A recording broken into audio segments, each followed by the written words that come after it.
Jai Shishi Guru Goranga Gandharvika Giridhari Shishi Radha Vinod Bihari Juki Jai Shri Govinda Gopinath Madan Mohan Juki Jai Nitya Lila Pravishtam Vishnupad Ashutara Shata Shishimar Bhakti Vedanta Narayan Goswami Maharaj Srila Guru Dev Ki Jai Nitya Lila Pravishtam Vishnupad Ashutara Shata Shishimar Bhakti Vedanta Vaman Goswami Maharaj Ki Jai Nitya Lila Pravishtam Vishnupad Ashutara Shata Shishimar Bhakti Vedanta Trivikram Goswami Maharaj Ki Jai Nitya Lila Pravishtam Vishnupad Ashutara Shata Shishimar Bhakti Vedanta Swami Maharaj Śrīla Prabhupāda Ki Jai Nitya Lila Pravishtam Vishnupad Ashutara Shata Shishimar Bhakti Pragyan Keshav Goswami Maharaj Ki Jai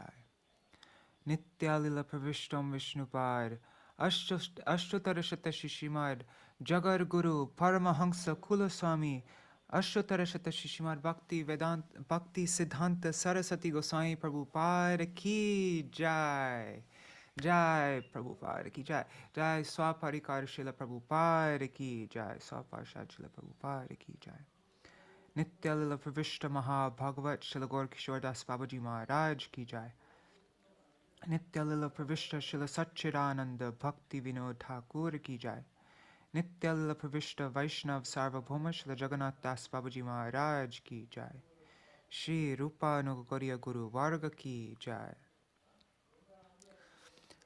Nitya Lila Pravishtam Vishnupad Ashutara Shata Shishimad Śrīla Gaur Govinda Goswami Maharaj Ki Jai Tadiya Shubha Tirobhav Titi Ki Jai Jai Nitya Lila Pravishtam Vishnupad Śrīla Bhakti Vigyan Bharati Goswami Maharaj Ki Jai Nitya Lila Pravishtam Vishnupad Śrīla Bhakti Vallabha Tirtha Goswami Maharaj Ki Jai Nitya Lila Pravishtam Vishnupad Śrīla Bhakti Dait Madhav Goswami Maharaj Ki Jai Nitya Lila Pravishtam Vishnupad Ashutara Shata Shishimad Śrīla Bhakti Pramod Puri Goswami Maharaj Ki Jai Nitya Lila Pravishtam Vishnupad Ashutara Shata Shishimad Śrīla Bhakti Rakshak Sridhar Goswami Maharaj Ki Jai All the associates of Śrīla Bhaktisiddhānta Sarasvatī Goswami Prabhupada Ki Jai Jai Śrīla Baladeva Vijibhushan Prabhu Ki Jai Śrīla Vishwanath Chakravarti Ṭhākura Ki Jai Shri Narottam Srinivas Shamananda Prabhu Trai Ki Jai Śrīla Krishnadas Kaviraj Goswami Pada Ki Jai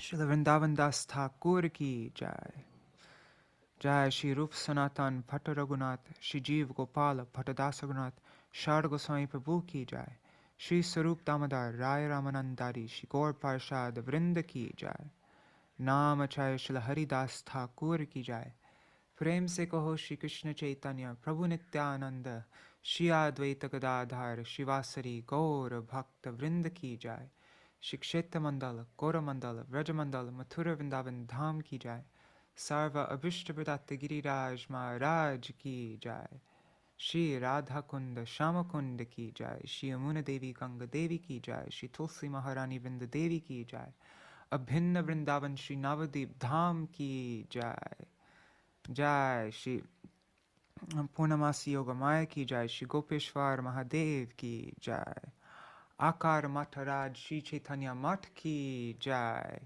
Vrajabhatan Ki Jai Jai Nitya Lila Pravishtam Vishnupad Ashutara Shata Shishimad Śrīla Bhakti Siddhānta Sarasvatī Goswami Prabhupada Ki Jai Tadiya Shubha Avirbhav Vyas Puja 150th Vyas Puja Maha Mahotsav Ki Jai All the associates of Śrīla Bhaktisiddhānta Sarasvatī Thakur Prabhupada Ki Jai all those coming in the line of Śrīla Bhaktisiddhānta Sarasvatī Goswami Prabhupada Ki Jai all the disciples and grand disciples and great grand disciples of Śrīla Bhaktisiddhānta Sarasvatī Goswami Prabhupada Ki Jai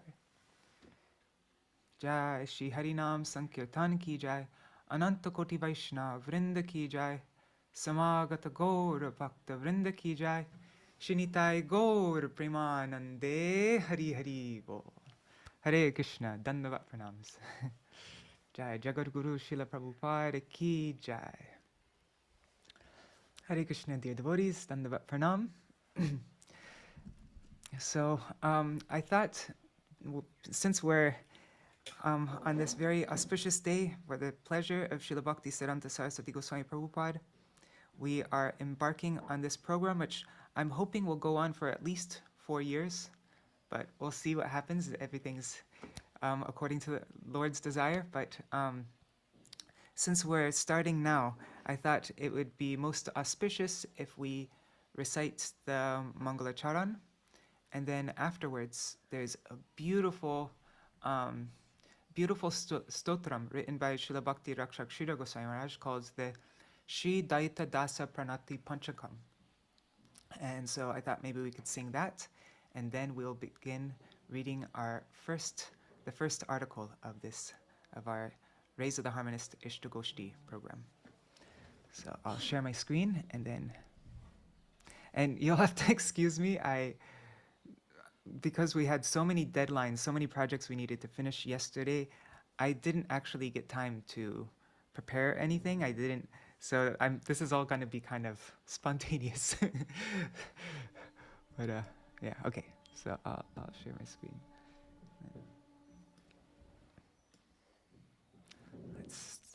Okay. I won't go through all the Mangalacharan verses because I don't want to take too much time, but we'll skip through some of them. Vandeham Shri Guru Shri Yuta Parakamalam Shri Gurun Vaishnavangscha Shri Rupam Sagrajatam Sahagana Raghunatan Vitang Tang Sajivam Sadvaitam Savadutam Parijana Sahitam Krishna Chaitanya Devam Shri Radha Krishna Padan Sahagana Lalita Shri Vishakam Vitangscha Ajnanatimirandhasya Jnananjana Shalakaya Chakshurunmilitam Yena Tasmai Shri Guruve Namaha.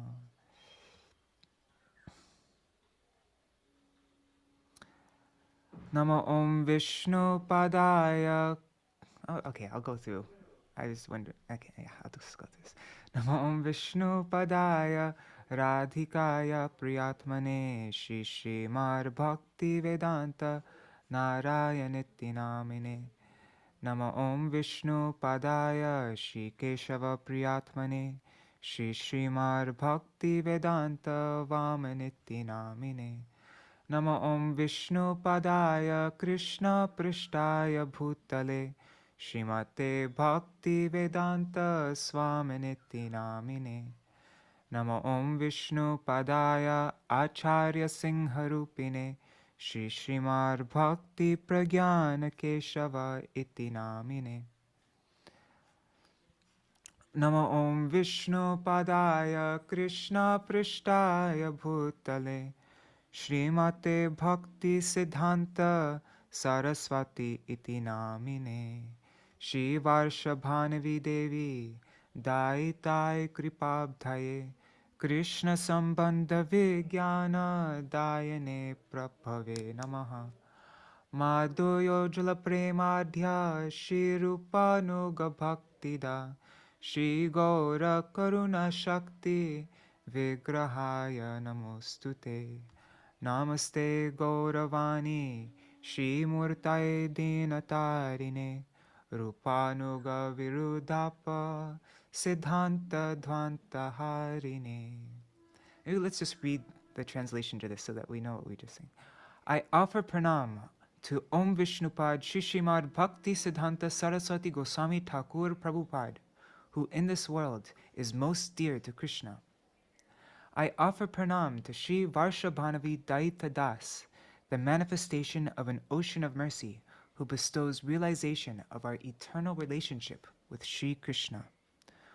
O Śrīla Sarasvatī Thakur, you deliver Shri Rupanuga Bhakti, which is abounding with Ujjvala Madhurya Prem. You are the embodiment of the mercy potency of Shri Gauranga Mahaprabhu.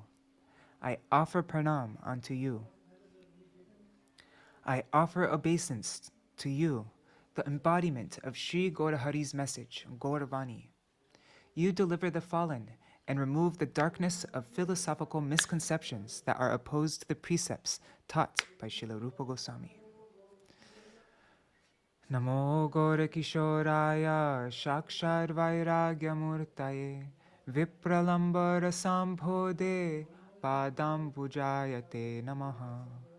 Namo Bhakti Vinodaya Satchidananda Namine Gaura Shakti Sarupaya Rupanugavarayate Gaura Virbhava Bhumistang Nirdeshta Sajjana Priya Vaishnava Sarvabhauma Shri Jagannatayate Namaha. Vancha kalpatarubhyascha kripa sindhubhya eva cha patitanam pavanebhyo vaishnavebhyo namo namaha. Namo mahavadanyaya krishna prema pradayate krishnaya krishna chaitanya namne gauratvishe namaha. He Krishna karuna sindho Dinabandho Jagatpate Gopesha Gopika Kanta Radha Kanta Namostute Tapta Kanchana Gaurangi Radhe Vrindavaneshwari Vrishabhanu Sute Devi Pranamami Hari Priye Vrindayai Tulasi Devai Priyayai Keshavasya cha Krishna Bhakti Pradedevi Satyavatyai Namo Namaha. Bhaja Shri Krishna Chaitanya Prabhu Nityananda Shri Advaita Gadadhar Shivasari Gaur Bhakta Vrinda. Hare Krishna Krishna Krishna Hare Hare Hare Rama Rama Rama Hare Hare Hare Krishna Krishna Krishna Hare Hare Hare Rama Rama Rama Hare Hare Hare Krishna Krishna Krishna Hare Hare Hare Rama Rama Rama Hare Hare.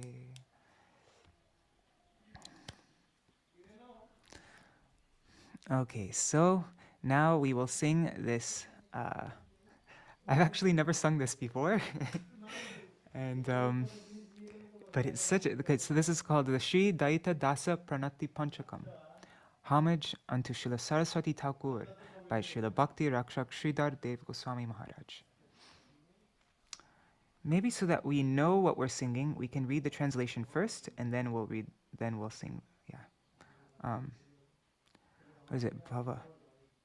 Yeah, the meter for this is very interesting, and every verse is 6 lines long. I've never seen that before, and the meter is also something I've never seen before. It's na na na na na na na na na na na na na na na na na na. It's a really neat meter. Okay, so Śrīla Goswami Maharaj, he says, and this is a translation from, I think, Chaitanya Saraswat Mat. Yeah. He of divine form came forth from the birthplace of the golden lotus, the ocean of the mellow of divine consorthood.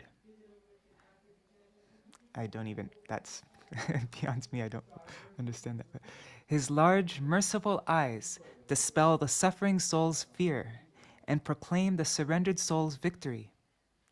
His tongue constantly vibrates the whole earth planet. It vibrates the whole earth planet with Sri Krishna Sankirtan. His beauty resplendent in the robes of the sun's radiance, saffron, that purifies the universe and dispels the suffering of material existence. On the holy day, on his holy day of Advent, I again and again bow down unto that beloved associate of Sri Vrishabhanu Nandini and the servitors of his lotus feet. It's so beautiful. Offers pranams to the beloved associate Vrishabhanu Nandini, but not just to him, but to all of the servitors of his lotus feet. Wow. The devotees surrendered in pure devotion are eternally protected at his lotus feet. He is worshipable by the pure souls endowed with sincerity and good fortune, and he accepts even those who obstruct the service of Sri Hari just to rectify them. As the very fountainhead of mercy upon all mobile and immobile beings, he crushes the inauspiciousness of the whole universe. On his holy day of Advent, I again and again bow down unto that beloved associate of Sri Vrishabhanu Nandini and the servitors of his lotus feet. Like a miracle, his body moves with a joyful elegance and charm beyond the world's understanding, fulfilling the artist's aspiration. or dancing in pastimes transcendental to the world, his artistic form incites divine love's hankering. Two meanings of that line. His intellect surpasses that of even the demigods, and he is nobility incarnate as the commander-in-chief of the Vaishnav sannyasis, the Tridandi yatis. The sadhus of profound intellect describe the nature of his personality as meticulously in the line of Sri Sanatan, Sri Rupa, and Sri Raghunath, and they speak of him as being on the same plane as Sri Jivapad, being superbly replete in perfect theistic conclusions. On his holy day of Advent, I again and again bow down unto that beloved associate of Sri Vrishabhanu Nandini and the servitors of his lotus feet. One second, I'm just going to close the door because somebody's talking really loud outside. It's distracting me.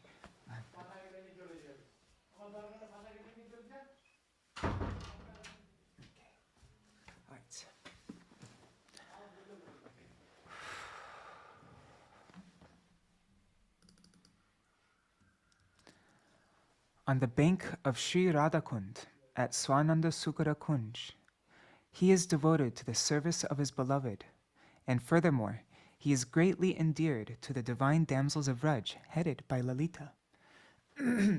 He is most favorite to Kamala Manjari, who is preeminent in Vrindavan, and with the glorious qualities of Guna Manjari, he builds the residence of Sri Hari. That's Śrīla Bhaktivinoda Thakur and Śrīla Gaur Kishore Das Babaji Maharaj. On his holy day of Advent, I again and again bow down unto that beloved associate of Sri Vrishabhanu Nandini and the servitors of his lotus feet.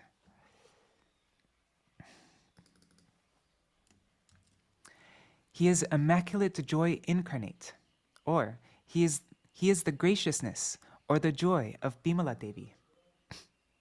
He manifested the pastimes of his advent at Purushottam Kshetra in the holy land of Orissa, and he revealed his pastimes of delivering the fallen souls and extending his mercy upon them by awarding them the gift of divine love at the new Isles or Navadvip.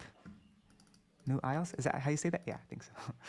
Circumambulating Gaur Dham in the same way as traditionally done at Braj Dham and Purushottam Dham, he continuously propagates the loving desire of Braj, the divine abode of Vaikuntha, and the holy name of Krishna. On his day of Advent, I again and again make my obeisance unto that dear associate of Sri Vrishabhanu Nandini and the servitors of his holy lotus feet. Wow, what a beautiful prayer.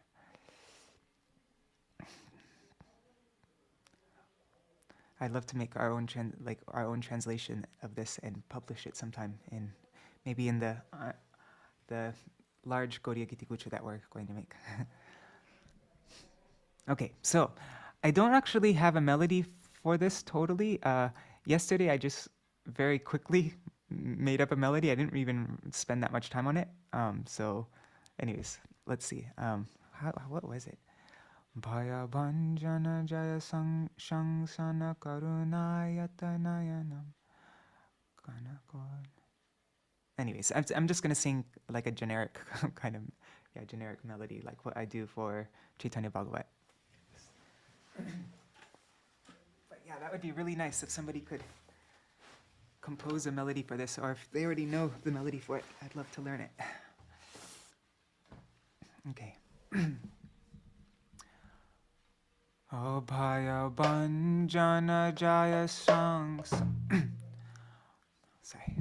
Let me just check to make sure that I have noise suppression turned off so you could hear the mridanga. Okay, it is. Great.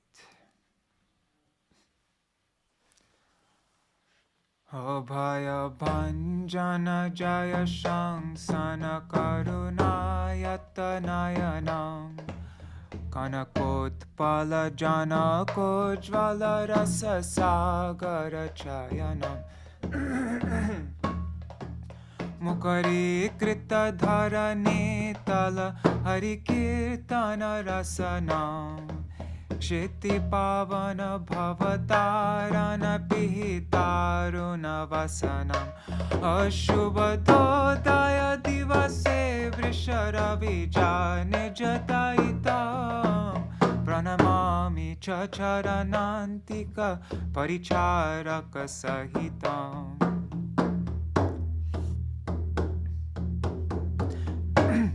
Sharanagata bhajana vrata chirapalana charanam Sukritalaya saralashaya sujana kila varanam Harisadana kritabadana jana shasana kalanam Sachara karuna karanikila shivadalanam Ashubhadodaya divase vrisharavijan jataitam Pranamami chacharanantika paricharaka sahitam. One more time. Shubhododaya divase vrisharavijan jataitam Pranamami chacharanantika paricharaka sahitam. Atilokika gatito likarati kautuka vapusham Atidaivatamati vaishnavayati vaibhava purusham Sasanatana ragurupaka paramanuka charitam Suvicharaka iva jivaka iti sadhu biruditam Ashubhadodaya divase vrisharavijan jataitam Pranamami chacharanantika paricharaka sahitam Sarasi tata sukha dota janikata priya bhajanam Lalita mukalalana kula paramadara yajanam Vrajakanana bahumanana kamala priya nayanam Guna manjari garima guna harivasana vayanam Ashubhododaya divase vrisharavijan jataitam Pranamami chacharanantika paricharaka sahitam Vimalotsavam amalotkala purushottama jananam Patito driti karunastriti kritanutana pulinam Mathura pura purushottama samagora puratanam Harikamaka haridhamaka harinamaka ratana Ashubhododaya divase vrisharavijan jataitam Pranamami chacharanantika paricharaka sahitam Ashubhododaya divase vrisharavijan jataitam Pranamami chacharanantika paricharaka sahitam O pranamami chacharanantika paricharaka sahitam O pranamami chacharanantika Kartika Paricharaka Sahitam. Jaya Prabhupada, Jaya Prabhupada, Prabhupada, Jaya Prabhupada, Jaya Bhaktisiddhānta Sarasvatī Prabhupada, Bhaktisiddhānta Sarasvatī Prabhupada, Jaya Saparshara Śrīla Prabhupada, Saparshara Śrīla Prabhupada, Jai Saparshara Śrīla Prabhupada, Saparshara Śrīla Prabhupada. Hare Krishna, Hare Krishna, Krishna Krishna, Hare Hare, Hare Rama, Hare Rama, Rama Rama, Hare Hare. Nitai Gaur Hari Bol, Hari Bol, Hari Bol, Gaur Hari Bol, Nitai Gaur Hari Bol, Hari Bol, Hari Bol, Nitai Gaur Hari Bol. Jai Jagat Guru Paramahansa Kulaswami Śrīla Bhaktisiddhānta Sarasvatī Gosvāmī Prabhupāda Ki Jai. What is it called? Anyways, I'll just end it. So, Dandavat Pranams everybody, and welcome to our first Iṣṭa-goṣṭhī session, going through all the articles published in Raise of the Harmonist magazine, which was established by my Srila Gurudev in, I think, 1996 or something like that. Yeah, so this magazine, Raise of the Harmonist magazine, publishes all the articles from, publishes only articles from our Guru Varga that were published in the Sajantoshini, the Gaudiya magazine, the Gaudiya Patrika, Bhagavat Patrika, the Bhagavat Dharma magazine of Śrīla Bhaktivinoda Puri Goswami Maharaj, the what is it called? Chaitanya Vāṇī, I think, of Śrīla Bhakti Madhav Goswami Maharaj. No, that's not. Anyways, I have a terrible memory, but yeah, it publishes all these articles from our Guru Varga, and these articles they're very special. All those in the line of Śrīla Bhaktivinoda Thakur himself and Śrīla Bhaktisiddhānta Sarasvatī Thakur and all of his followers, they put so much emphasis on these they spent so much of their time and energy writing these articles for us. And the articles are like all the teachings condensed into one small little package, the siddhanta that they really want us to understand. And so the article that we're starting off with today is, it was published in Sajantoshini, also known as the Harmonist, an English magazine. So this was originally written by Śrīla Bhaktisiddhānta Sarasvatī Thakur in English. And it's called Ṭhākura Bhaktivinoda, a speciality of Śrīla Bhaktivinoda Thakur's Vāṇī. I think the speciality of Śrīla Bhaktivinoda Thakur's Vāṇī. And I think this is the most appropriate article that we could start off with, that I know of, for three reasons.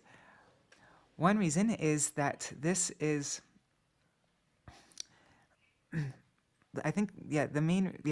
one reason is that this is, we'll read in this article, he's explaining the way to approach these teachings of our Guru Varga. How should we read these articles that we're going to be going through? So, and then also, I don't think there's any way to please Śrīla Bhaktisiddhānta Sarasvatī Thakur Prabhupada more than glorifying Śrīla Bhaktivinoda Thakur, who he never saw as his father. He always had the conception that he is my guru, like that. He never looked at him as his father. And so really the way to please him is to, and also, today is Vyas Puja. It is the 150th Vyas Puja of Śrīla Bhaktisiddhānta Sarasvatī Thakur Prabhupada. So we can learn from him how, because he wrote this article on the occasion of Śrīla Bhaktivinoda Thakur's Vyas Puja. So we can learn from him how we can observe this day. What is the ideal way to observe this Vyas Puja from his own example of how he followed it himself. So, All right, I'm just seeing everybody who's here.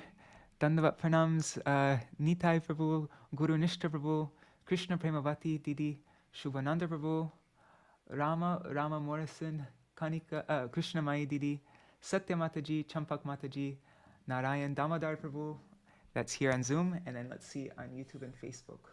Rukmini Didi, Hari Priya Didi, Ganga Mataji, Manjari Didi, and Nitai, and who else?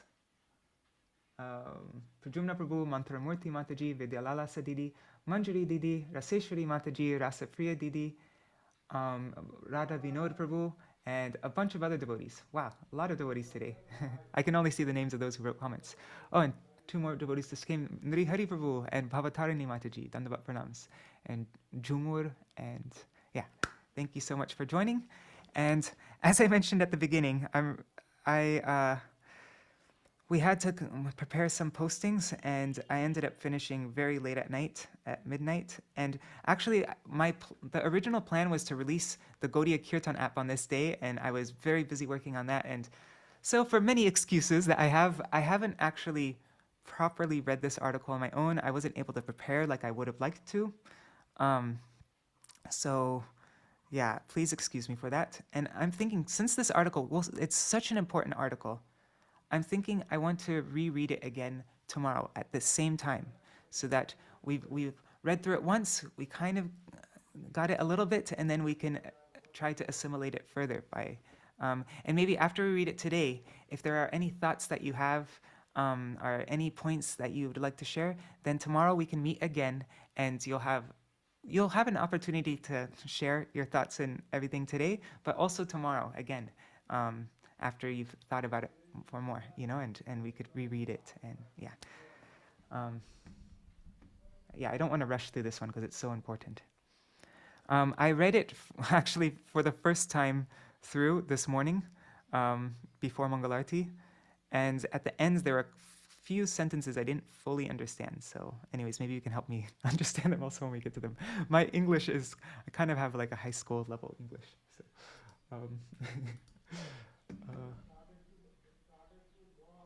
oh, okay. Turn on noise suppression. There. Okay, now I have noise suppression turned on. Okay.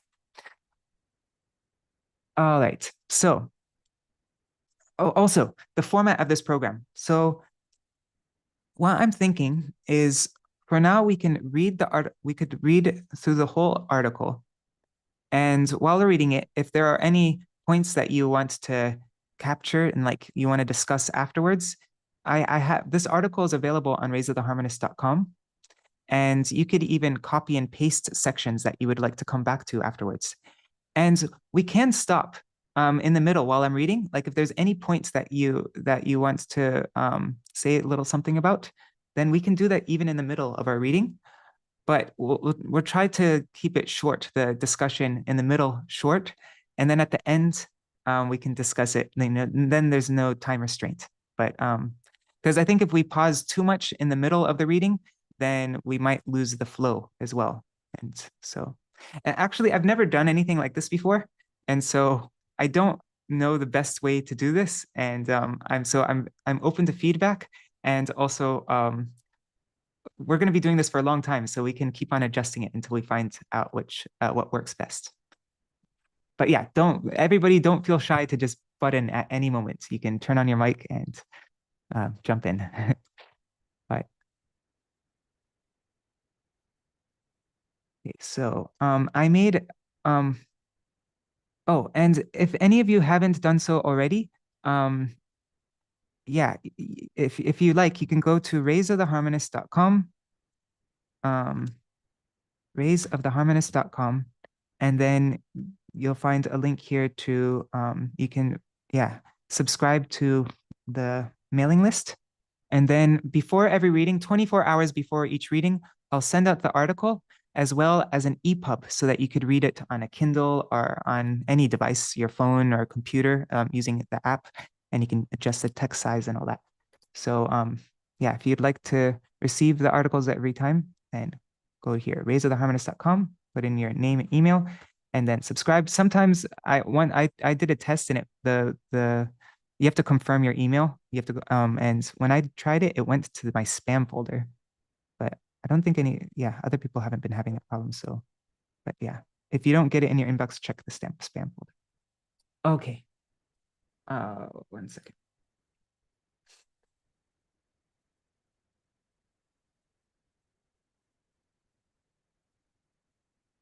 Oh, Prajuna Prabhu just mentioned to me that for us, it is tomorrow. So it'd be great if we read it again tomorrow as well. Yeah, so like we'll read it 2 days and then everybody will be able to read it on his. Okay. Ṭhākura Bhaktivinoda, a speciality of Śrīla Bhaktisiddhānta Thakur's Vāṇī. This is the EPUB I made.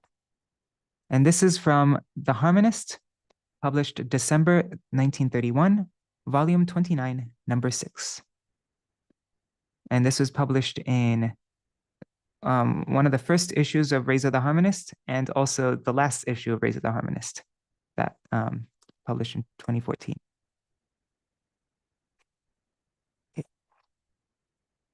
A speciality of Śrīla Bhaktivinoda Thakur's Vāṇī. His specific kindness to those engrossed in all kinds of mental speculation.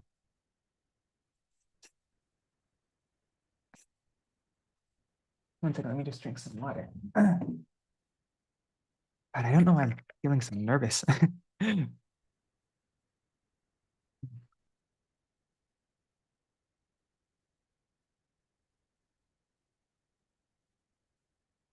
Also, I think it'd be nice if other maybe we could get other people to lead the programs as well.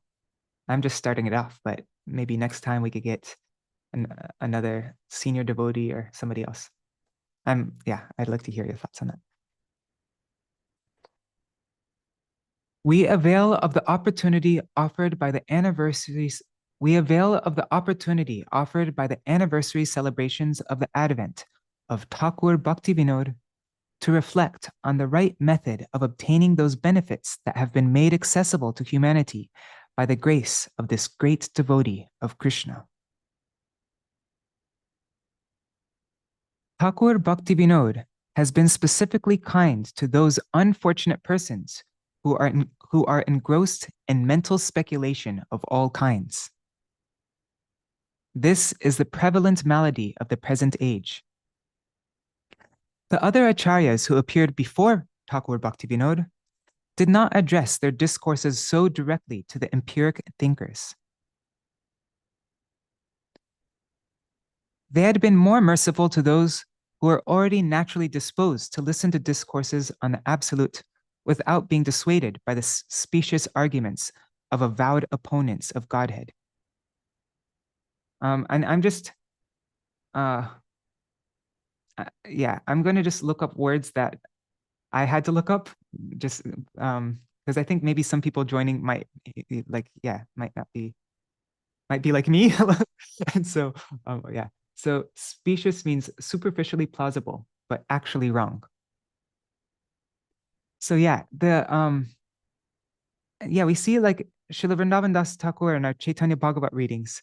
Śrīla Vrindavan Das Thakur, he wasn't addressing the scientists, and he was writing, like we see they didn't focus directly on all these empiric thinkers. They were writing for people who already had some kind of faith for the most part. But Śrīla Bhaktivinoda Thakur, he was so merciful that, we'll see, Śrīla Ṭhākura Bhaktivinoda has taken the trouble of meeting the perverse arguments of mental speculationists by the superior transcendental logic of the absolute truth. It is thus possible for the average modern readers to profit by the perusal of his writings. Perusal is like careful reading, right? I think so. That day is not far distant when the priceless volumes penned by Ṭhākura Bhaktivinoda will be reverentially translated by the recipients of his grace into all the languages of the world. The writings of Ṭhākura Bhaktivinoda provide the golden bridge by which the mental speculationist can safely cross the raging waters of fruitless empiric controversies that trouble the peace of those who choose to trust in their guidance. Wait, yeah. So his writings provide the golden bridge by which the mental speculationists can safely cross the raging waters of fruitless empiric controversies that trouble the peace of those who choose to trust in their guidance for finding the absolute truth.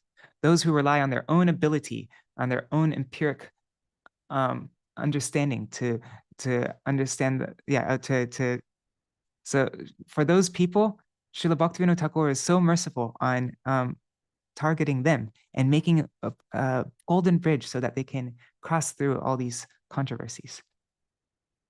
As soon as the sympathetic reader is in a position to appreciate the sterling quality of Ṭhākura Bhaktivinoda's philosophy, the entire vista of the revealed literatures of the world will automatically open out to his reclaimed vision. Reclaimed vision.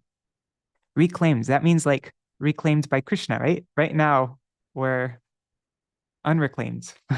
We're not reclaimed by Krishna yet. We're reclaimed by Maya. So, but when his reclaimed vision. When we understand we're a servant of Krishna and that vision. Okay.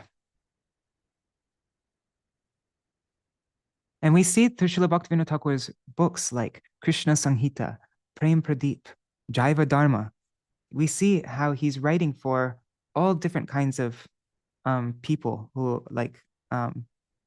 he's addressing directly these empiric thinkers. It is not possible to understand the message of Ṭhākura Bhaktivinoda without securing his guiding grace.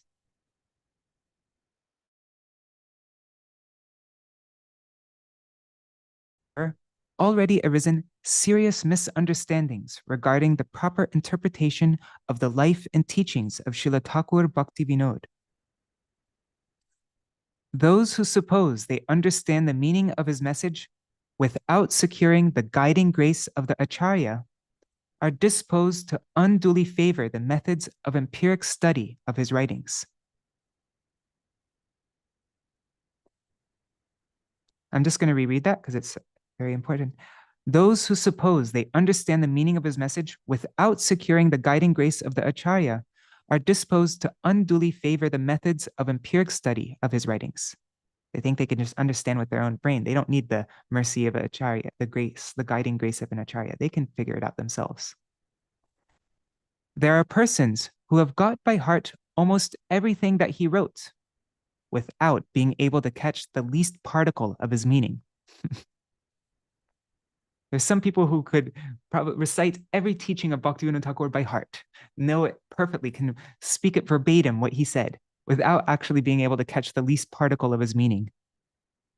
Such study cannot benefit those who are not prepared to act up to the instructions lucidly conveyed by his words.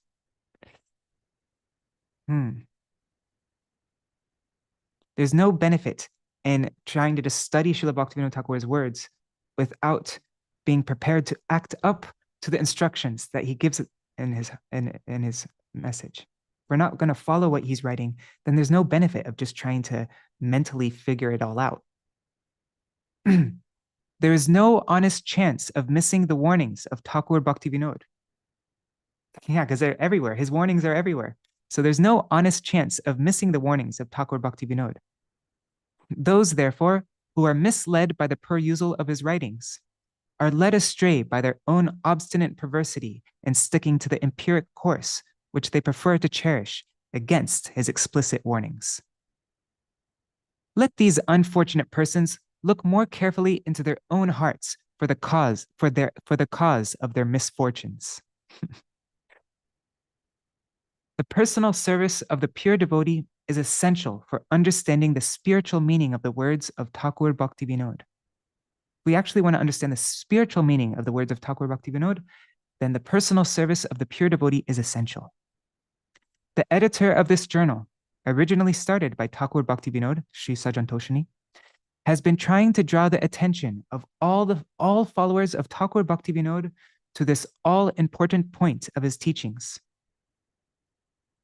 That's Śrīla Sarasvatī Thakur is referring to himself, the editor of this journal. He's the editor of this journal. So he's been trying to draw the attention of all the followers of Ṭhākura Bhaktivinoda to this all-important points of his teachings. It is not necessary to try to place ourselves on a footing of equality with Ṭhākura Bhaktivinoda. We are not likely to benefit by any mechanical imitation of any practices of Ṭhākura Bhaktivinoda on the opportunist principle that they may be convenient for us to adopt. The Guru is not an erring mortal whose activities can be understood by the fallible reason of unreclaimed humanity. Unreclaimed, that word again, unreclaimed. Yeah, we're just lost jivas, Buddha jivas, who we haven't been reclaimed yet. So unreclaimed humanity. I mean, those without shelter and those who are just lost in the material world, they are unreclaimed. So the Guru is not an erring mortal whose activities can be understood by the fallible reason of unreclaimed humanity. There is an eternally impassable line of demarcation between the Savior and the saved. Those who are really saved can alone know this. Yes, we should understand who the Savior is and we who are the saved. We should never think, Śrīla Bhaktivinoda Thakur is our Savior and we are the saved. And that's an impassable line. We'll always be the saved and he'll always be the Savior. And those who are really saved can alone know this. Ṭhākura Bhaktivinoda belongs to the category of spiritual world teachers who eternally occupy the superior position. Those are the saviors. The teachings of Ṭhākura Bhaktivinoda cannot be accessed by hearing from someone who is not devoted.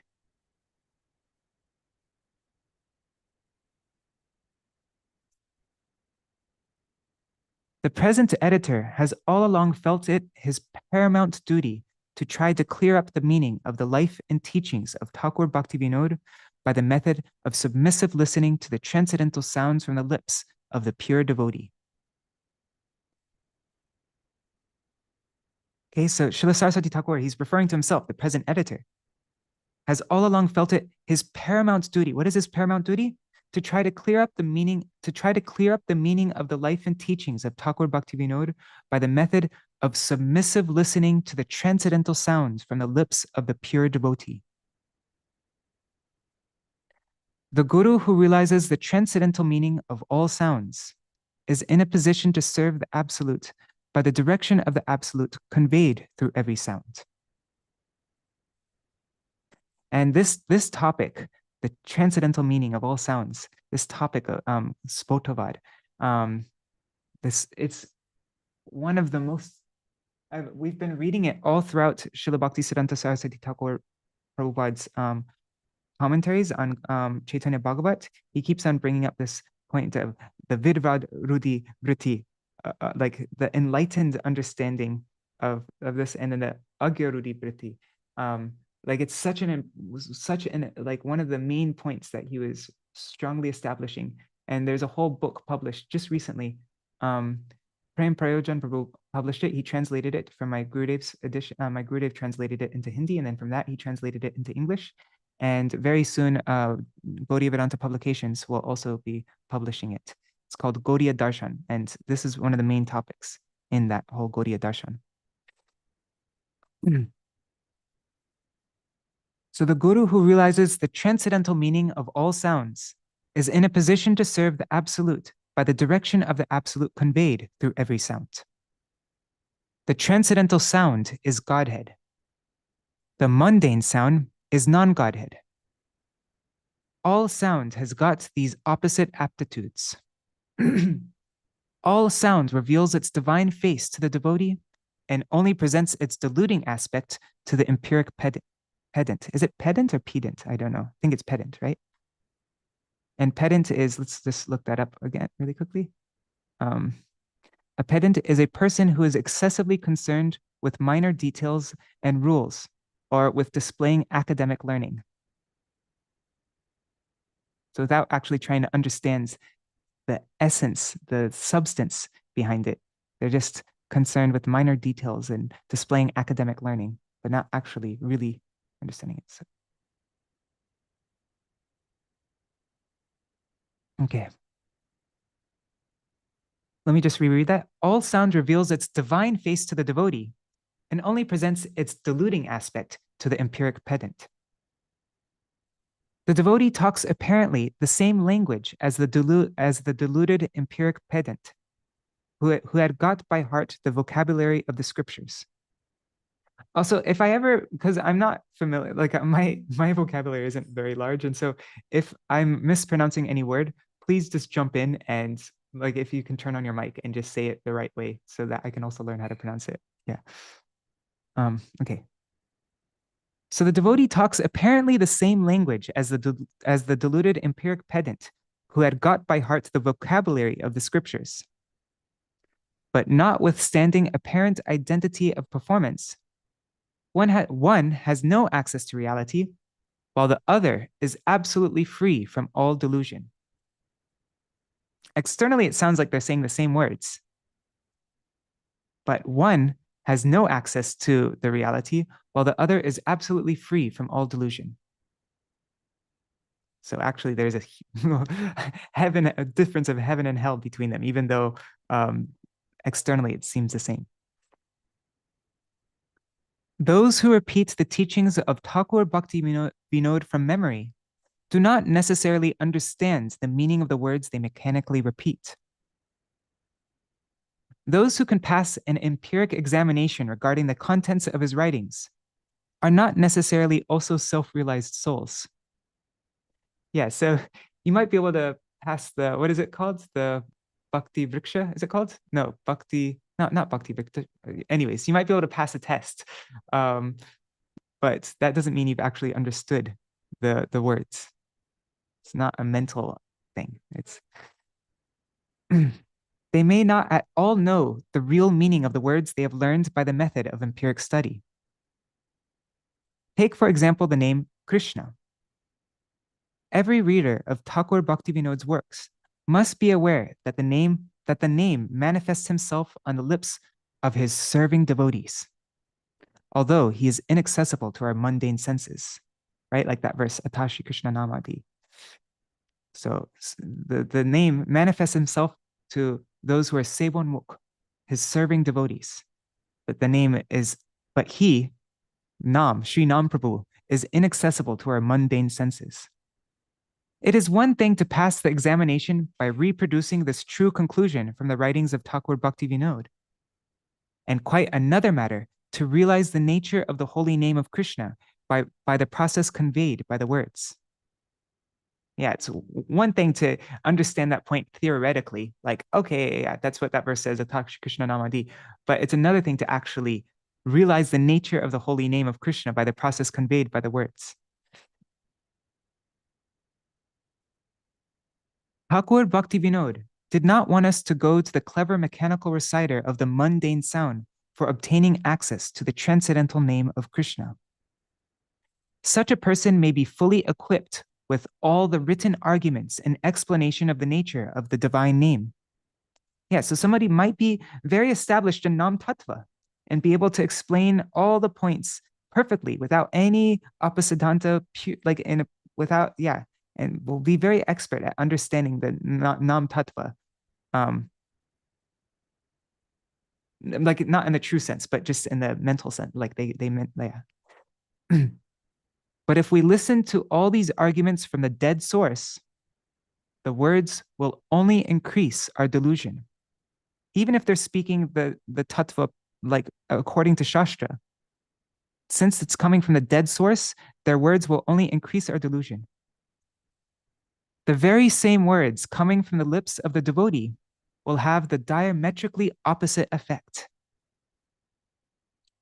Our empiric judgment can never grasp the difference between the two performances. Yeah, just our empiric judgment, we can never grasp the difference between the Siddhanta spoken by the pure devotee of the Lord and by just somebody who is very knowledgeable, like some, like a pundit, a scholar. We can't, our empiric judgment can't see the difference between the two performances. The devotee is always right. The non-devotee in the shape of the empiric pedant is always and necessarily wrong. The devotee is always right, and the non-devotee is always and necessarily wrong. Whatever they say is going to be wrong, no matter what. They can't say anything right. In the one case, there's always present the substantive truth and nothing but the substantive truth. In the other case, there's present the apparent or misleading hypothesis and nothing but untruth. Yeah, there's just a misleading hypothesis, just a hypothesis and nothing but untruth. Right? A hypothesis just means it's like not really, what is it? Just hypothesis, an idea that is suggested as the possible explanation for something, but has not yet been found to be true or correct. So it's just for them, it's just a hypothesis. They haven't really, yeah. And it's nothing but untruth. The wording may have the same external appearance in both cases. The non-devotee may recite verses from the scriptures identical to the ones recited by the devotee. And the devotee may even apparently misquote something. But the corresponding values of the two processes remain always categorically different. I love the sentence right here. The devotee is right even when he apparently misquotes. The non-devotee is wrong even when he quotes correctly the very words, chapter, and verse of the scriptures. Let's reread that. It's such an important point. The devotee is right even when he apparently misquotes. And the non-devotee is wrong even when he quotes correctly the very words, chapter, and verse of the scriptures.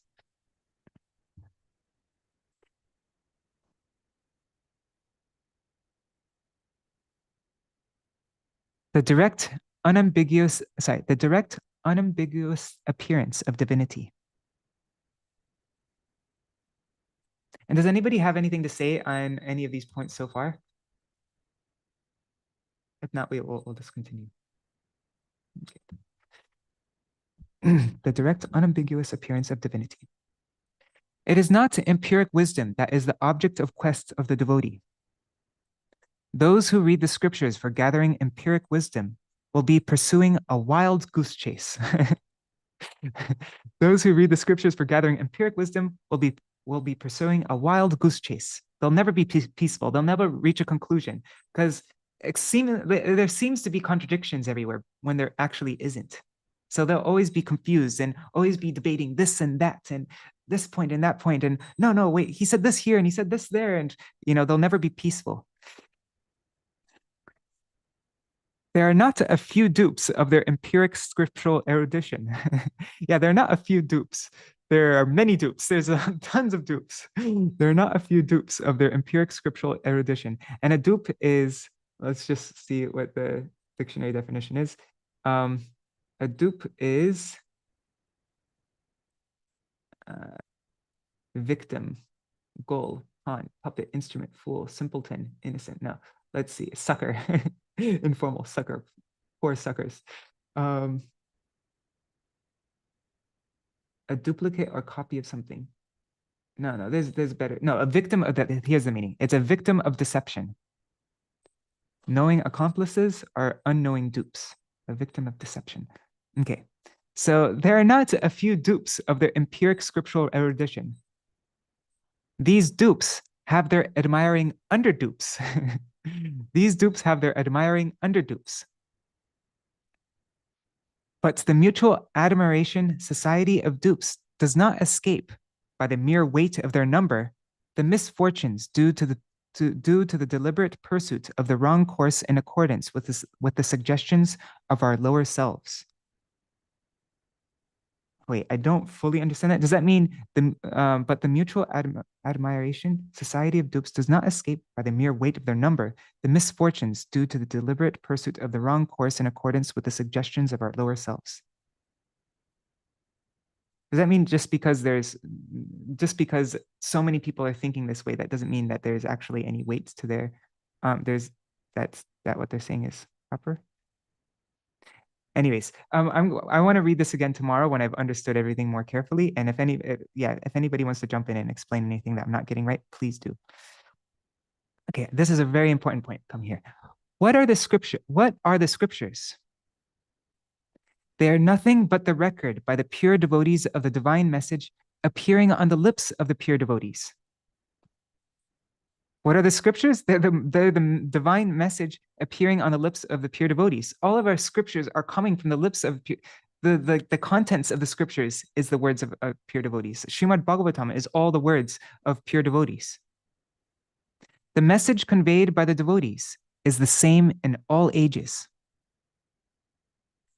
The words of the devotees are ever identical with the scriptures. So really, there isn't any difference between sadhu and shastra. Sometimes I hear the point, like I've heard devotees make the point that when you see the difference between the words of a sadhu, and I mean like a Mahabhagavat sadhu, when you see a difference between the words of a sadhu and the words of scripture, then we should give prominence to the word of scripture, of shastra. But those who are saying that aren't really understanding, because what is shastra? The shastra is the words of pure devotees. Like we consider shastra to be the words of pure devotees. And so there isn't any difference between them. If we see a difference between them, it's our lack of understanding. It's not that there is actually a difference. The words of the devotees are ever identical with the scriptures. Any meaning of the scriptures that belittles the function of the devotee, who is the original communicant of the divine message, contradicts its own claim to be heard. Okay. Yeah, it contradicts its own claim to be heard, because you're now trying to say that there's a difference between the words of sadhu and of shastra, but shastra is the words of sadhu. So you're contradicting yourself. Am I understanding that correctly? That's how I'm understanding this. Those who think that the Sanskrit language and its lexicographical sense is the language of divinity are as deluded as those who hold that the divine message is communicable through any other spoken dialects.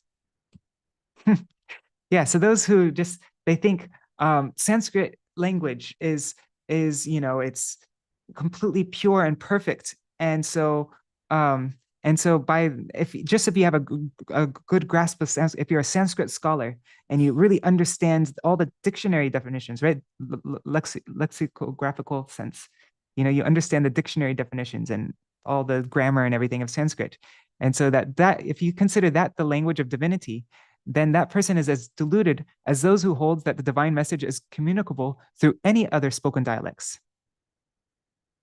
All languages, not just all languages, simultaneously express and hide the absolute. Yeah, some people might think, oh, you can't explain these things, you can't understand these things until you've understood Sanskrit. Or if this pure devotee, if he doesn't understand Sanskrit, then he doesn't actually know the meaning of scriptures. But no, that person is deluded. All languages simultaneously express and hide the absolute. The mundane face of all languages hides the truth. Okay, so the mundane face of all languages hides the truth, even of Sanskrit. The mundane face of Sanskrit hides the truth.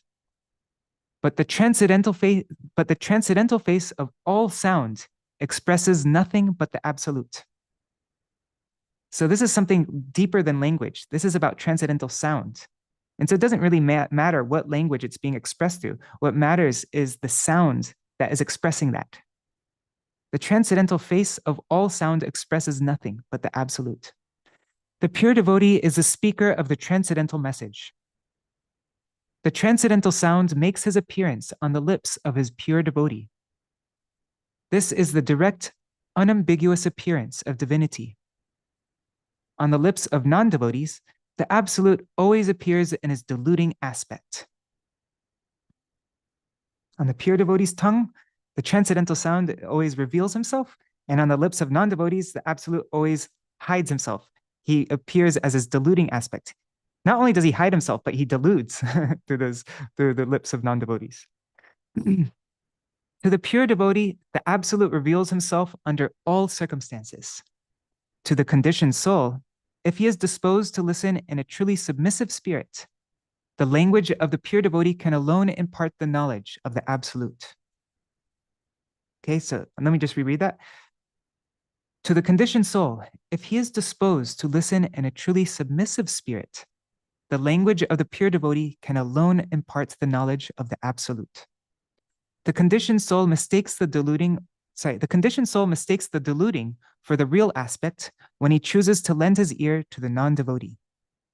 This is the reason why the conditioned soul is warned to avoid all association with non-devotees. Okay, so we should never go to try to understand the sandarbhas by somebody who's been studying it for even 30, 40 years and knows the grammar and understands all the grammatical rules and has spent, his entire life studying the sandarbhas. But if he is not a devotee of the Lord, like a pure devotee, or like, in the proper line, then we'll be deluded. By rather than understanding anything. We'll think we're understanding, but actually we're in delusion. His teachings demolish the empiric method of approaching the absolute. Oh, 1 second. I haven't been looking at the comments. Sorry.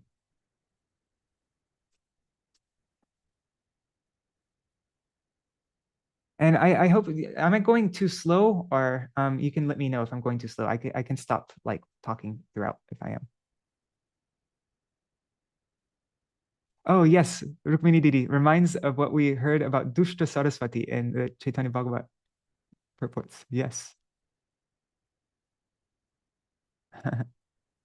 Sorry, I haven't been looking at the comments so much. Those who think that the Sanskrit language is... Yes. Oh, yes. That point. Yes. Okay. His teachings demolish the empiric method of approaching the absolute.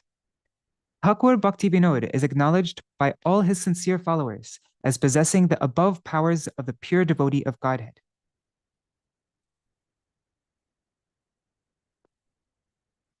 His words have to be received from the lips of a pure devotee. Okay, so Śrīla Bhaktivinoda Thakur's words have to be received from the lips of a pure devotee. We can't just go to Jaiva Dharma and figure it out. His words have to be received from the lips of a pure devotee.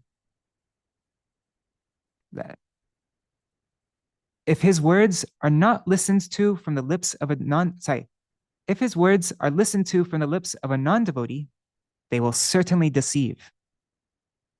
If his works are studied in the light of one's own worldly experience, their meaning will refuse to disclose itself to such readers. I love that. The meaning will refuse. Everything's so personal. The meaning personified, will refuse to disclose itself to such readers if they're just trying to study the words of Bhaktivinoda Thakur in the light of their own worldly experience. They're seeing it through their own filter, their own understanding. Then the meaning of his words will refuse to disclose itself to them. His works belong to the class of the eternally revealed literature of the world. His works belong to the class of the eternal revealed literature of the world, and must be approached for their right understanding through their exposition by the pure devotee. Does that mean his works belong to the class of the eternal revealed literature? So his works are in the class of these scriptures like Srimad Bhagavatam. And for us, it's like that, right? And so they must be approached for their right understanding through their exposition by the pure devotee. If I'm getting anything wrong, please let me know. But how I'm understanding this is just like we need the help of sadhus to be able to understand Srimad Bhagavatam. So also Śrīla Bhaktivinoda Thakur's words, just like that, we also can't understand Śrīla Bhaktivinoda Thakur's words without receiving them from a pure devotee. If no help from the pure devotee is sought, the works of Ṭhākura Bhaktivinoda will be grossly misunderstood by their readers.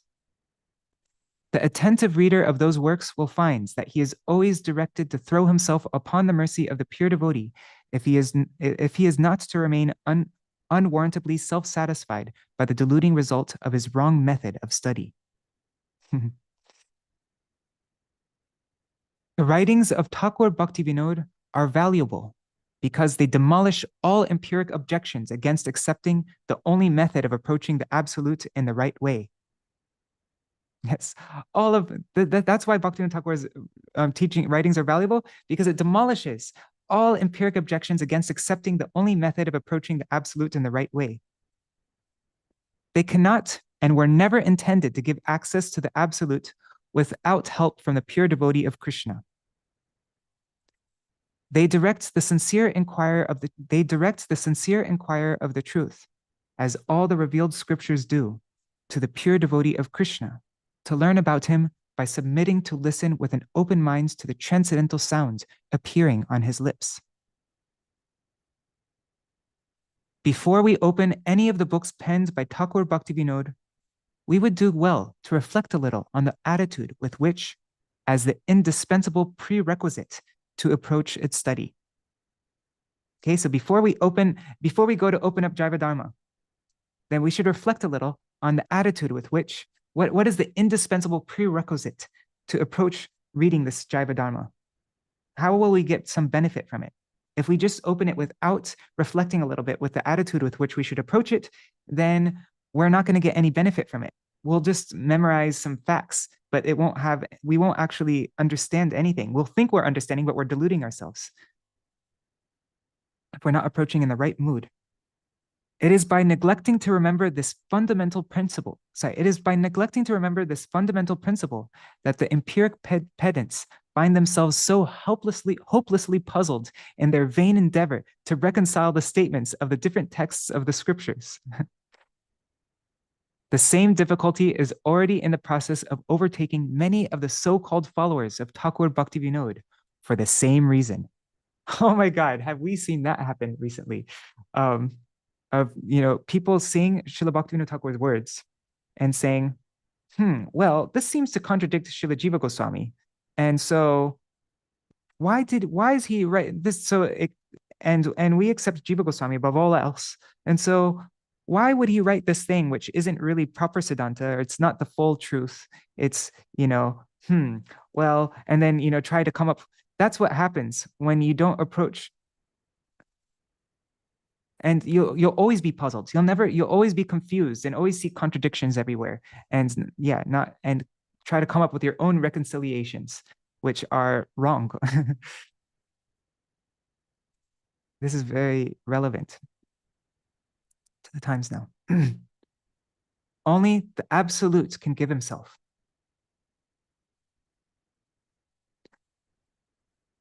Okay, Ram Morrison. Okay. Thanks for community. Only the absolute can give himself. The person to whom the Acharya is pleased to transmit his power is alone in a position to convey the divine message.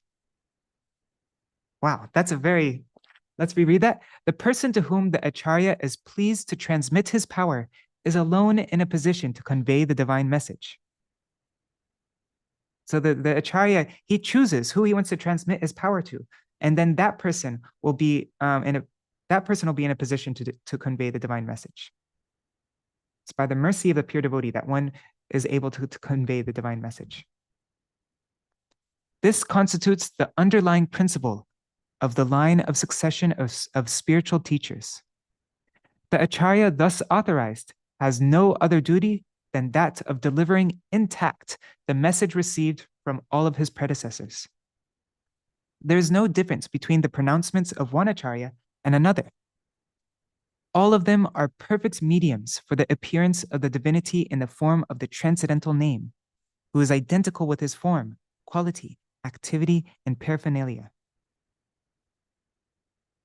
So if anybody sees a difference between the pronouncements of one Acharya and another, that is their own delusion. But actually, there's no difference between them. That's their own misunderstanding. That's their own inability to actually understand what they're saying.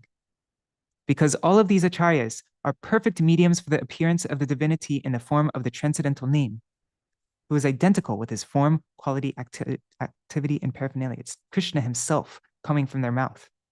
Completely Krishna himself, directly. The divinity is absolute knowledge. Absolute knowledge has the character of indivisible unity. One particle of absolute knowledge is capable of revealing all the potency of the divinity. Those who want to understand the contents of the volumes penned by the piecemeal acquisitive method applicable to diluting knowledge available to the mind on the mundane plane, they are bound to be self-deceived. If you just think by piecemeal, like, okay, I'm just gonna, every day I'm gonna read a little bit of Jaiva Dharma, I'm gonna read a little bit of this book, and I'm gonna try to figure it out, then you're bound to be self-deceived. That's not the method. The piecemeal acquisitive method is not the method. Those who are sincere seekers of the truth are alone eligible to find him in and through the proper method of his quest. Yes, only through the proper method of his quest. Those who are sincere seekers, they are alone eligible to find him. In other words, to be put on the track of the absolute, listening to the words of the pure devotee is absolutely necessary. If you want to be on the track to the absolute, if you want to be on the path towards the absolute, then listening to the words of the pure devotee is absolutely necessary. And if you don't, then you're not on the path towards the absolute truth. You're going off track. You're going in some other direction. The spoken word of the absolute is the absolute. There's no difference. The spoken word of the absolute is the absolute. It is only the absolute who can give himself away to the constituents of his power. What is that verse? Yame Vaishya Vrinute Tena Labhyas Tasyaisha Atma Vrinute Tanungsam. He only reveals himself unto those he chooses. You can't understand it through any other method. You can only understand him when he when he chooses to reveal himself to you. The absolute appears to the listening ear of the conditioned soul in the form of the name on the lips of the sadhu. The absolute appears on the listening ear. The absolute appears to the listening ear of the conditioned soul in the form of the name on the lips of the sadhu. This is the key to the whole position. The words of Ṭhākura Bhaktivinoda directs the empiric pedant to discard his wrong method and inclination on the threshold of the real quest of the absolute. If the pedant still chooses to carry his heirs into the realm of the absolute truth, then he only marches by a deceptive bypath into the regions of darker ignorance by his arrogant study of the scriptures. Instead of going up towards Vaikuntha, he's actually on a path towards darker ignorance by his arrogant study of the scriptures. The method offered by Ṭhākura Bhaktivinoda is identical with the object of the quest. The sadhan and the sadhya are one, right? The method offered by Ṭhākura Bhaktivinoda is identical with the object of the quest. There's no difference between the sadhan and the sadhya. The method is not really grasped. The method is not really grasped except by the grace of the pure devotee. The arguments, indeed, are these, but they can only corroborate, but can never be a substitute for the word from the living source of the truth, who is none other than the pure devotee of Krishna, the concrete personal absolute. Oh my God, I've been going for so long. Sorry, guys. Okay, anyways, we're at the ends now. We're very close to the end. His greatest gift.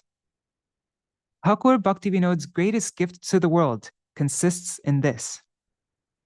He has brought about the appearance of those pure devotees who are, at present, carrying on the movement of unalloyed devotion to the feet of Sri Krishna by their own whole-time spiritual service of the divinity. The purity of the soul is only analogously describable by the resources of the mundane language. What's it, analogously? Is that like analogy? Like it's only describable like by analogy, but can't fully be described.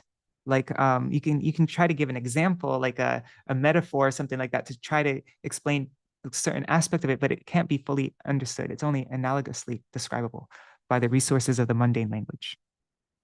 Yeah, the transcendental thing, the pure transcendental thing, can't really be expressed through mundane language. It's not. It's completely transcendental to mundane language. So you can only kind of get some kind of indication, some kind of idea like that. Now it's like that. The highest ideal of empiric morality is no better than the grossest wickedness to the transcendental perfect purity of the bona fide devotee of the absolute. Whoa. The highest ideal of empiric morality is no better than the grossest wickedness to the transcendental perfect purity of the bona fide devotee of the Absolute. The word morality itself is a mischievous misnomer when it is applied to any quality of the conditioned soul. The hypocritical contentment with a negative attitude is part and parcel of the principle of undiluted immorality. So somebody might think that they're helping conditioned souls, that they're doing something moral, but actually, if they are just increasing people's bondage in this material world, then how is that morality really?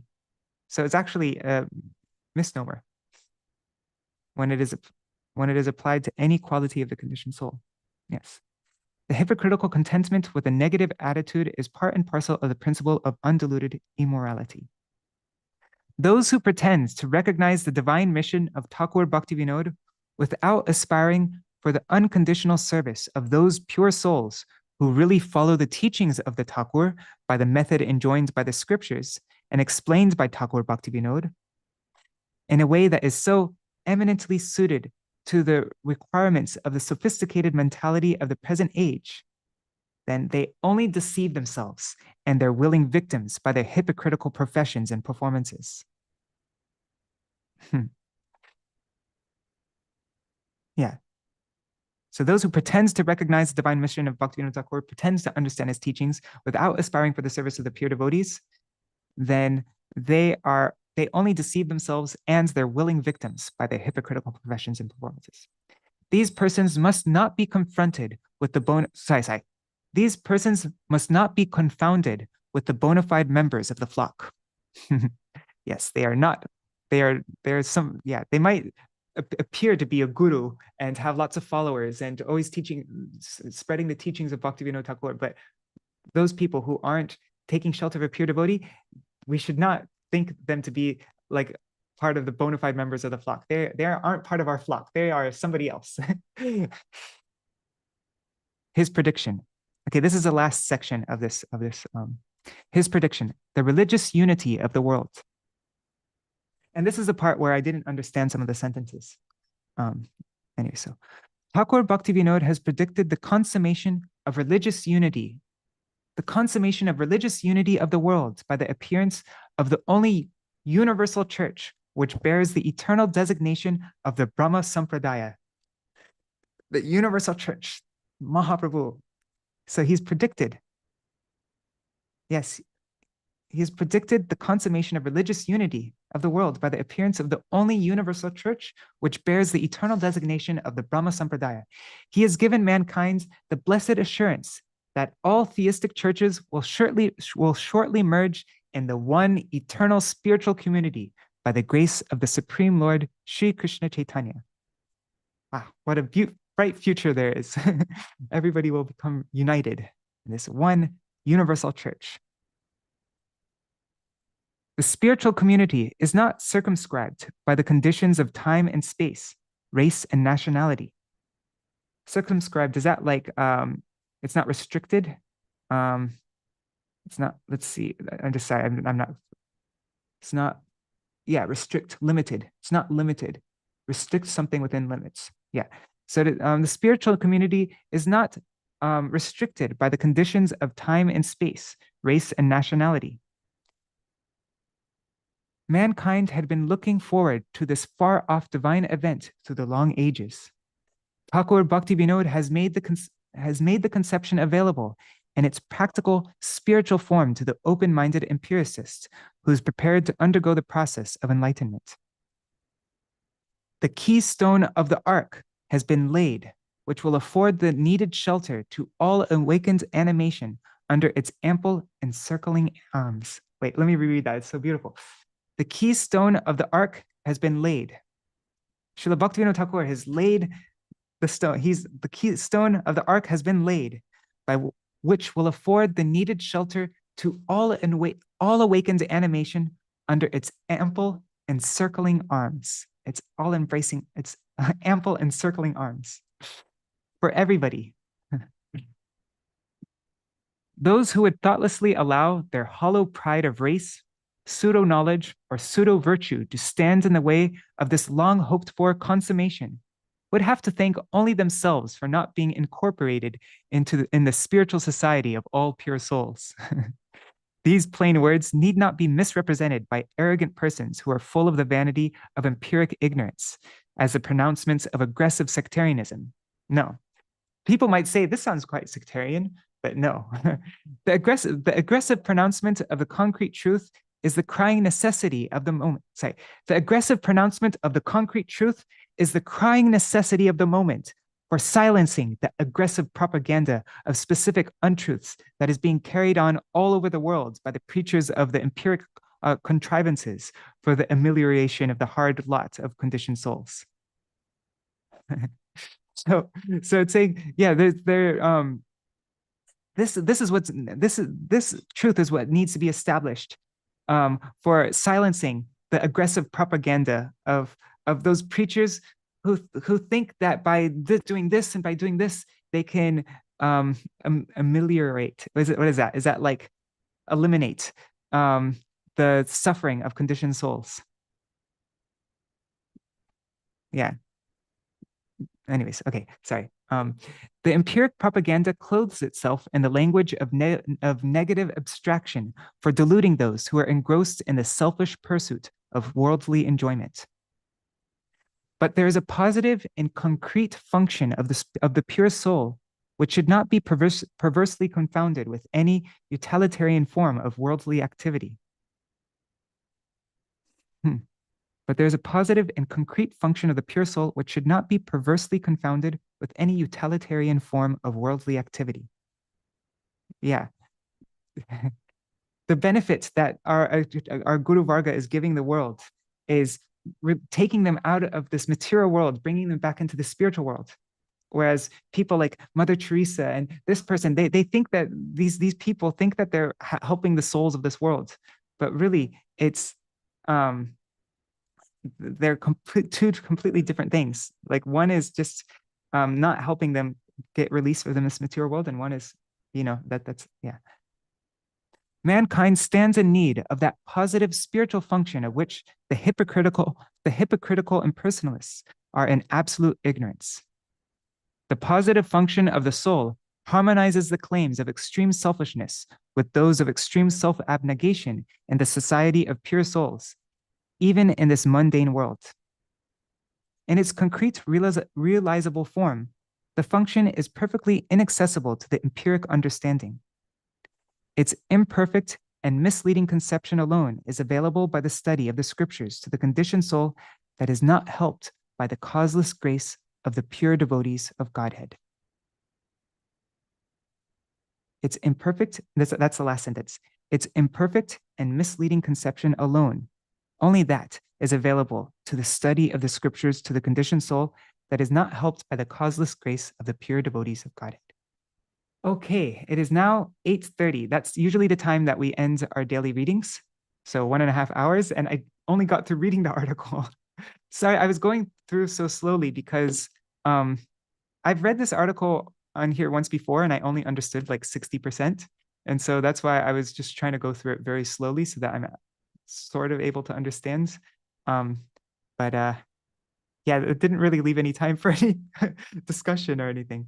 So I think what I'm going to do, okay, everybody here now, if you have time, what would be really nice is if you could go through this article again on your own and highlight some of the main points from this article.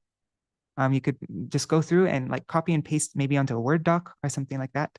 And then any things that you've heard from our Guru Varga, any experiences that you've had, anything that you would, or any questions that arise or anything, you can note that down and then we can have a discussion on this tomorrow. I'll try to do that as well. I'll try to highlight some of the main points that I got from this article, and then we can think about it today. The next 24 hours, we can meditate on these topics, and then we can meet tomorrow and then have the Iṣṭa-goṣṭhī. So today is just the reading, and tomorrow will be the Iṣṭa-goṣṭhī. What do you think of that? Let me know. Okay, and I misunderstood the word. It's ameliorate. means to make better, not to remove the suffering, but it's to ameliorate, to make better. Okay, thanks. Yeah, and I wasn't so prepared to do this today, so that's why I was trying to figure out the sentences as I was reading them, rather than have already like understood what it meant. So yeah, yeah. All right. So does anybody have anything to say? Otherwise, yeah, we'll all meet tomorrow, and then we can go through this. We'll have the Iṣṭa-goṣṭhī tomorrow. All right. So I'll just do a quick Mahamantra Kirtan because time's already finished, and then we'll meet again tomorrow.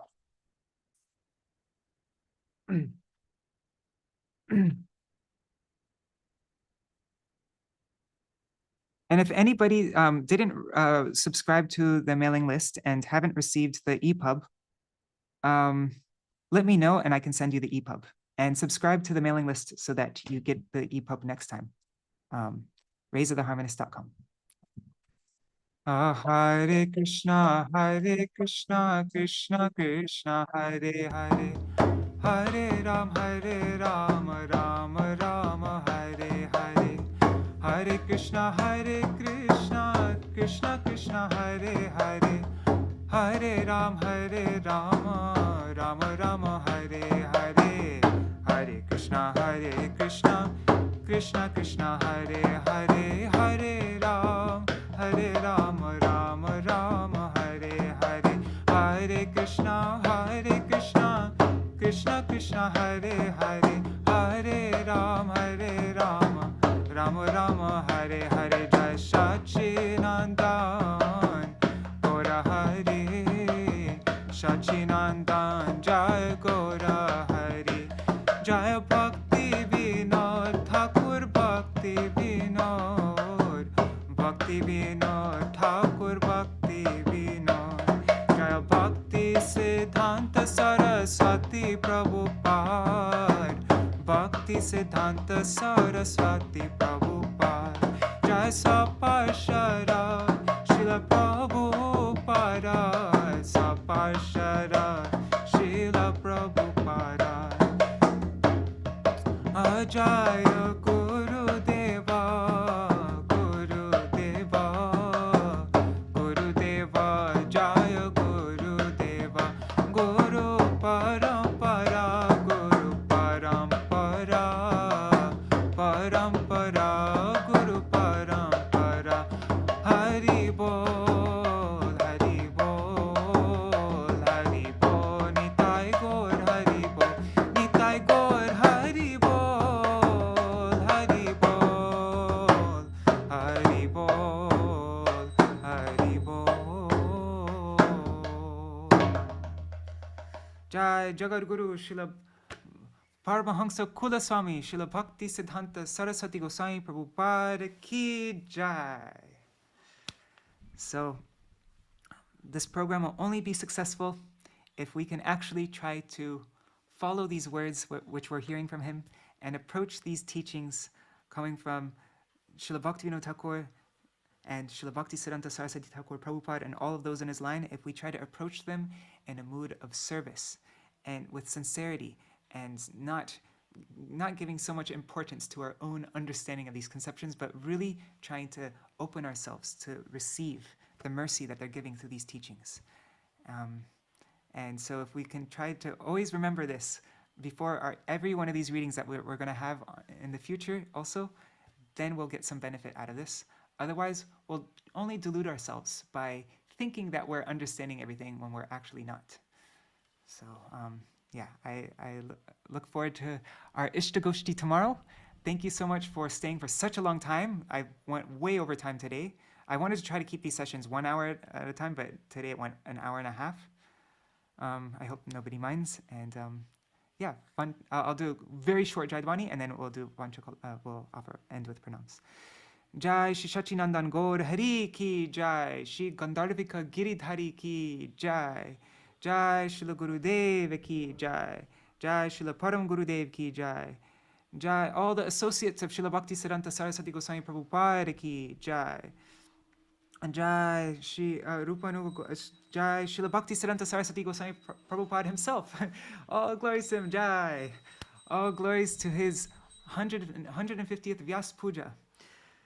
Jai, Jai, Jai. Śrīla Gaur Kishore Das Babaji Maharaj ki Jai. Śrīla Bhaktivinoda Thakur ki Jai. Śrīla Jagannath Das Babaji Maharaj ki Jai. Śrī Rupanu Gauriya Guru Varga ki Jai.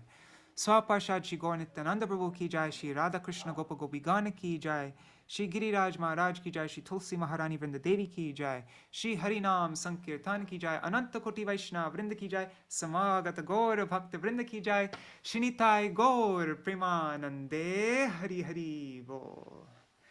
Vrindai Tulsi Devai Priyai Keshavashacha Krishna Bhakti Pradadevi Sattvatai Namo Namaha Vancha Kalpatarubhyascha Kripa Sindhubhyai Vacha Patitanam Pavanebhyo Vaishnavebhyo Namo Namaha. I just want to end this with one sentence, well, from a sentence from my Param Gurudev, from the book Acharya Kesari. It's just 2 sentences. And I think this is the mood that we really need to, the ideal mood that we need to imbibe. He says, Śrīla Bhakti-Pragyan Keshav Goswami Maharaj, he said, I don't know or recognize the path of the previous Goswamis. I don't know or recognize the path of the previous Goswamis. I simply accept Jagat Guru Śrīla Prabhupāda's line of thought as unerring truth. And I will try to know and understand the previous Goswamis through Śrīla Prabhupāda's vision. I will first accept the excellence of his explanations and commentaries. All right, so with those words, we end this session for today. And I look forward to seeing any of you who will be able to come for the Iṣṭa-goṣṭhī tomorrow on this article that we just read. Thank you so much. Hare Krishna. Before I end the stream, does anybody have anything they want to say? Any points or anything? Let me know. Okay. Okay, I'm going to end now. Hari Bol, everybody. Hari Bol, Prabhu. Yes, Shubhananda Prabhu, yes. The one point I noticed today, the whole article is quite heavy to understand, but one point that Guru imparts his, absolute imparts his potential to the desired person, the one who is chosen. That is the most important topic, I think. Yes. Not anyone can preach or give the absolute message. A very important point I noticed. Thank you. Extremely important point. Yeah, that was like one of the main points, wasn't it?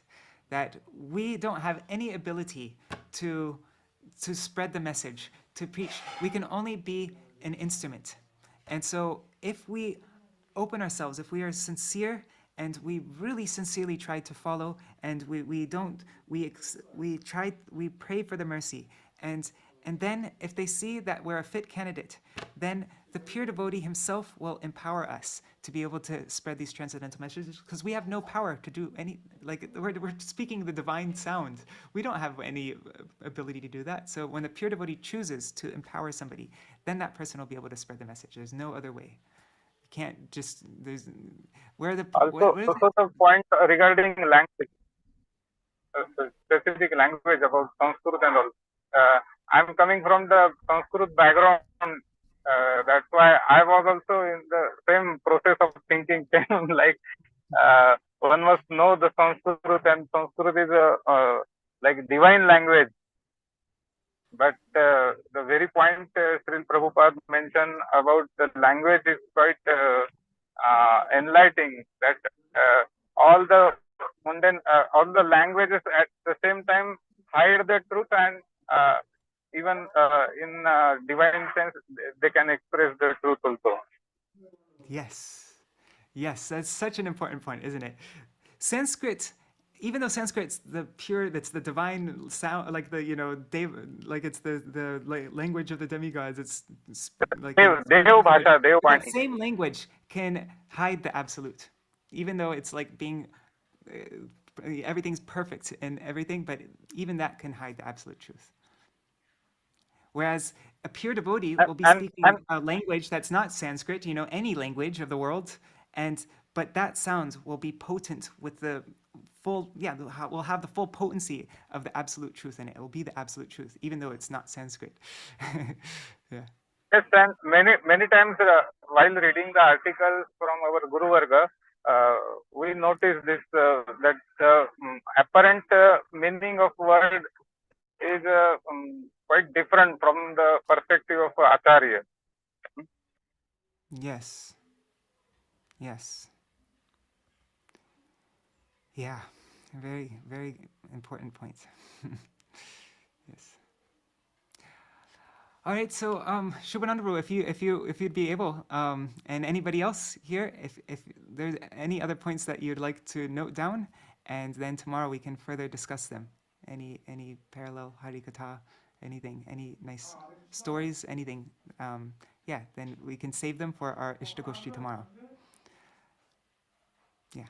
Since it's a bit late now, so I'm going to end the stream now, but I'm looking forward to meeting with all of you tomorrow to further discuss this. All right. Haribol Prabhu, Yes. yesterday we sang Prabhupada Vandana, very wonderful. Last night I translated it in Marathi, in our native language, because we are having a small house program on this special occasion today evening. So wonderful. it was quite wonderful. I got to know the meaning. Actually, I was in traveling yesterday, hence I just listened. But last night I sat down and read all the meanings and tried to translate it. Very wonderful. And the melody also. I again listened your melody singing last night also. Okay. Yeah, it's interesting. I will try today. I'm going to try today to sing it in the evening program. Wonderful. Very nice. Yeah, it's interesting how that song was written by somebody who never even had darshan of Śrīla Bhaktisiddhānta Sarasvatī Ṭhākura Prabhupāda, but just by hearing his glories, he wrote such a beautiful prayer that became accepted as like the main song for Śrīla Bhaktisiddhānta, like in Bengali at least. I mean, the main song in Sanskrit is Pranamami Sada Prabhupada Param by Śrīla Bhakti Rakshak Gosvāmī. But all of the associates of Śrīla Bhaktisiddhānta Sarasvatī Ṭhākura Prabhupada, they accepted this Bengali kirtan, Jaya Re Jai Paramahansa Mahashaya, as like the main Bengali kirtan and glorification of Bhaktisiddhānta Sarasvatī Ṭhākura, and you'll see it sung in all the Gaudiya mats. It's in all the songbooks, like all the Bengali songbooks from every mat, and it's like the official song. And it's written by somebody who never even had darshan of him. It was written in 1921, I think, or 1931, I forgot. But it's written during Śrīla Sarasvatī Ṭhākura's time.